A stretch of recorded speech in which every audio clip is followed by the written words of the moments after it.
Assalamualaikum warahmatullahi wabarakatuh. Saya Yuslia. Saya Cynthia Putri Rizky. Saya Kozanatur Rahmah. Saya Francisca. Dan kami berempat merupakan kelompok 6.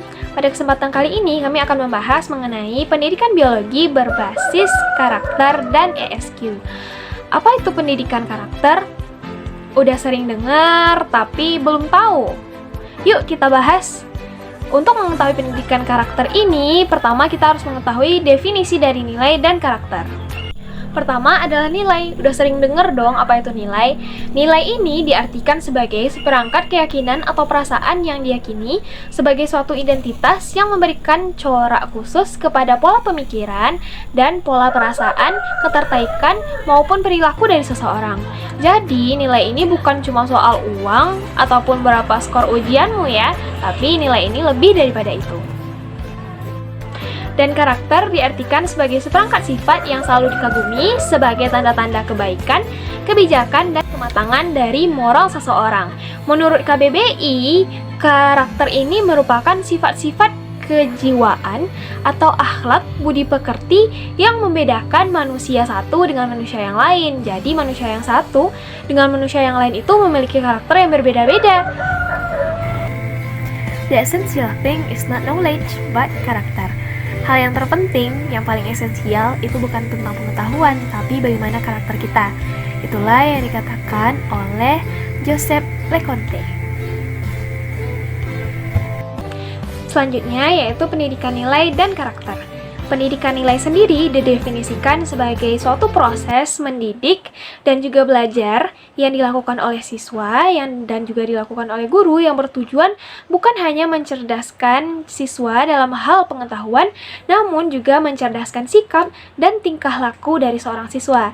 Nah, jadi di sini guru bukan hanya bertindak sebagai seseorang yang memberikan ilmu pengetahuan, tapi juga seseorang yang menunjukkan dan mencerdaskan tingkah laku dari seorang siswa. Bukan hanya tentang bagaimana isi kepala, tapi bagaimana mereka bertindak dalam kehidupannya sehari-hari. Pendidikan karakter menurut Ratna Megawangi adalah sebuah usaha untuk mendidik anak-anak agar dapat mengambil keputusan dengan bijak dan mempraktikkannya dalam kehidupan sehari-hari, sehingga mereka dapat memberikan kontribusi yang positif kepada lingkungannya.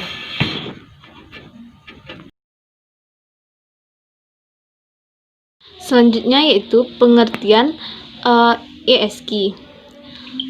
Dalam buku Arya Ginanjar Agustian, ESQ merupakan perpaduan antara 3 kecerdasan manusia, yaitu EQ, IQ, dan SQ. Artinya, model ESQ menurut Arya Ginanjar ialah pengsinergian antara rasionalitas dunia, yaitu EQ dan IQ, dengan akhirat atau SQ, serta manusia dengan manusia dan manusia dengan Tuhan dapat diibaratkan seperti sebuah bentuk segitiga yang saling berhubungan antara tiap-tiap sudut tersebut. Di sini dapat kita ambil kesimpulan bahwa ESQ itu merupakan perpaduan antara 3 kecerdasan pada manusia, yaitu EQ atau emotional quotient, di mana EQ ini merupakan cara kita untuk mengatur diri, mengatur emosi, serta IQ merupakan singkatan dari intellectual quotient yang berhubungan dengan kecerdasan, dan yang kemudian SQ atau spiritual quotient, yaitu mengatur hubungan antara manusia dengan Tuhannya. Baik, selanjutnya saya akan melanjutkan materi pada pokok bahasan keempat terkait pembelajaran berbasis nilai dan karakter. Di sini ada pendapat dari Komara 2018 pada halaman 18 yang menyatakan bahwa pendidikan karakter merupakan suatu keniscayaan dalam upaya menghadapi berbagai tantangan pergeseran karakter yang dihadapi saat ini. Kemudian selanjutnya itu ada pendapat dari Triadis yang diungkapkan oleh Hussein pada tahun 2017 yang mendefinisikan pembelajaran berbasis nilai karakter ini bahwa sikap sebagai karakteristik seseorang yang mengacu pada perilaku positif maupun negatif dan cerminan dari perasaan serta pengetahuan terhadap konsep atau subjek tertentu.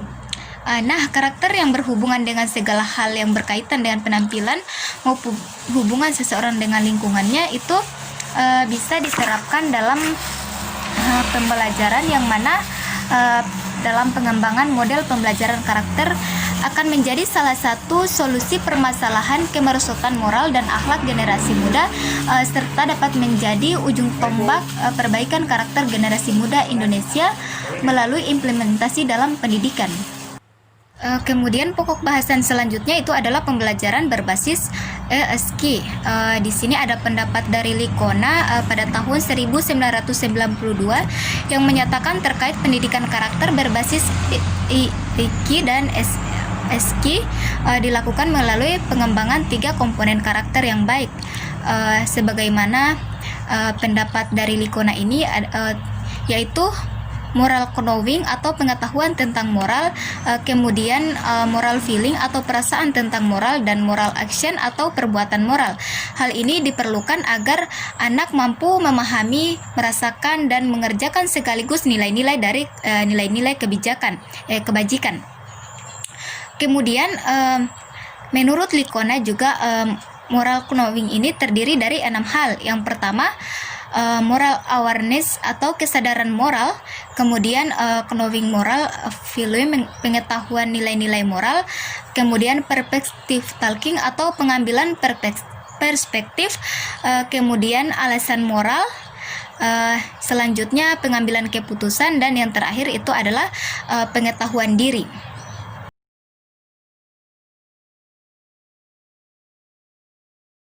Nah, selanjutnya penerapan nilai-nilai karakter dan ISG dalam pembelajaran. Salah satu contoh penerapan nilai karakter yakni dengan pengimplementasian nilai-nilai karakter dalam proses pembelajaran praktik pemesinan, di mana hal ini dilakukan dalam rangka mencoba membantu mengatasi beberapa permasalahan yang sampai saat ini masih banyak dijumpai di jurusan teknik mesin. Nah, melalui konsep bimbingan terpadu, maka nilai-nilai karakter yang dapat diintegrasikan adalah tangguh, mandiri, jujur, disiplin, dan kerjasama. Sehingga dari karakter-karakter tersebut, maka dapat memberikan prestasi dan semangat belajar siswa, sehingga mereka menjadi mahasiswa yang bermoral dan berkarakter baik, serta memiliki prestasi yang baik pula.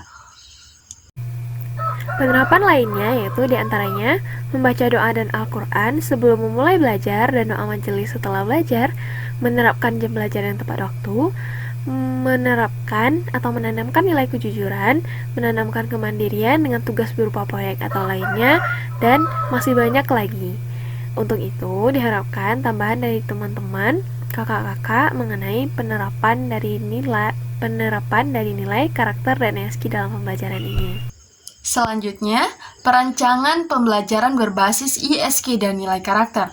Yang pertama, rancangan pembelajaran ISG sebagai sebuah metode pembelajaran, di mana implementasi di tingkat kepemimpinan sang penemuh model ISG, model Ari Ginanjar Agustian, sesungguhnya berusaha menjawab persoalan bagaimana proses pengimplementasian Emotional Spiritual Quotient atau ISG, model dalam fungsi perencanaan, pengorganisasian, pelaksanaan, serta fungsi pengawasan. Yang kedua, perencanaan pembelajaran berbasis karakter merupakan salah satu rancangan pembelajaran, di mana dalam model perencanaan dalam pembelajaran yang mengedepankan aspek penanaman nilai-nilai moral dan karakter atau bagi peserta didik, ada banyak dimensi yang harus diperhatikan dalam menyusun perencanaan pembelajaran berbasis karakter.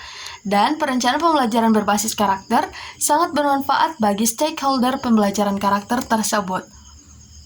Sekian dari saya. Wassalamualaikum warahmatullahi wabarakatuh.